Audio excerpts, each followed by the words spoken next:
The heart is a major organ that pumps blood throughout the body, and there can be major problems with it that can lead to failure of this crucial organ.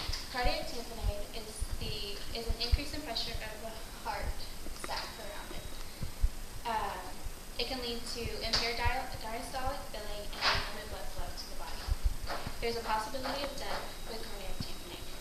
I previously learned cardiac tamponade in my pathophysiology class, and we studied it in our pathophysiology books, and I also studied it online, which helps me better understand cardiac tamponade.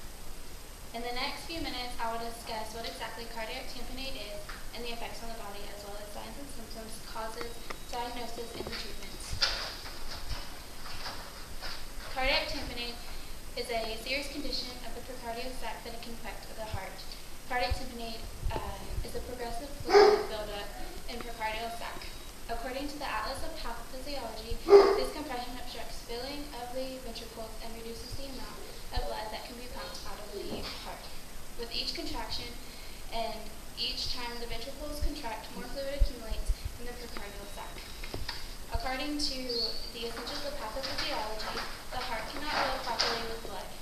The severity of the cardiac condition depends on the volume of fluid present and the rate at which it accumulates. According to the BMC, cardiac tamponade occurs in 2 out of 10,000 people, and the reported acute precardial tamponade is approximately 2% of the penetrating trauma. There can be other effects on the body. Porth explains in the Essentials of Pathophysiology that a significant accumulation of fluid in the precardial sac results in increased sympathetic nervous system stimulation, which leads to tachycardia and cardiac contractility.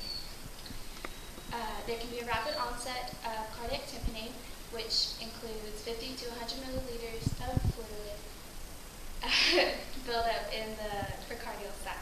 There can also be a slow buildup, which can reach 2,000 milliliters or more. Signs and symptoms of cardiac tamponade can be a determining factor in the diagnosis of it. There can be multiple causes of cardiac tamponade. Causes include idiopathic, which is unknown, effusion, which can be caused by cancer, tuberculosis, infections of the acute rheumatic fever, traumatic and non-traumatic hemorrhages.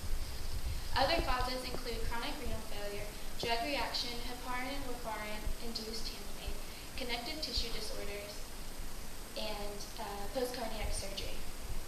Many signs and symptoms of cardiac tamponade include elevated central venous pressure with jugular vein distension, muffled heart sounds, and pulsus paradoxus. This is called the Beck's triad.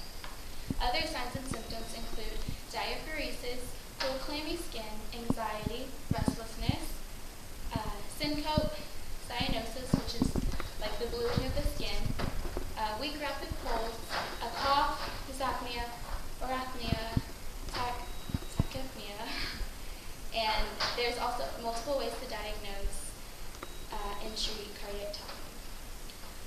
Diagnosis can potentially save a person's life. The major diagnosis is pulsus paradoxus, which is where systolic blood pressure falls lower than 10 milligrams. Normal blood pressure doesn't fall that low. Chest x-rays, ECG, electrocardiography, pulmonary artery catheterization, and echocardiograph can also reveal changes that can signal cardiac tamponade. There can also be invasive and less invasive treatments.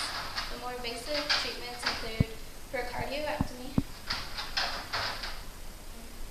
This is showing here, which is the complete removal of the precardial sac or partial removal.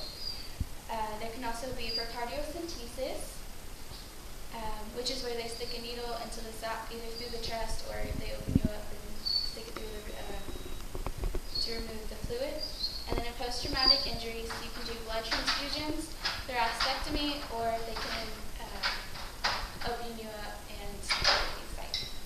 Less invasive include supplemental O2, ECG, and smaller volume loading with crystallix, heparin and warfarin induced tamponade to stop the blood. Cardiac tamponade is not as easy to diagnose. According to the American Journal of Emergency Medicine,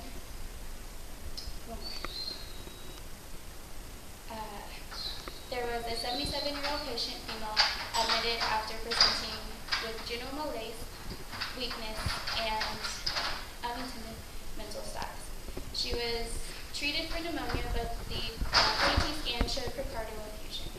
Her blood pressure remained hypertensive, which is very low, and she soon went to cardiac arrest, which is failure of her heart. Another case recorded by the Texas Heart Institute Journal was where a 42-year-old man and a cigarette smoker appeared healthy until diagnosed with lung carcinoma.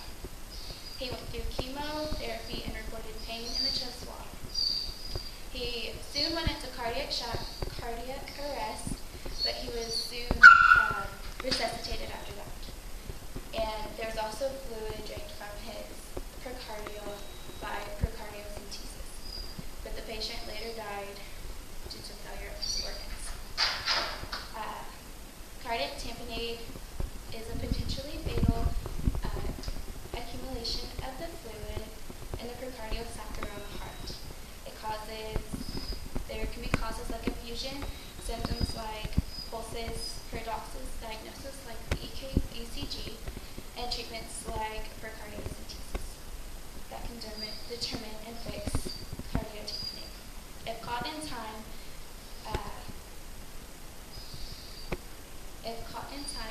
then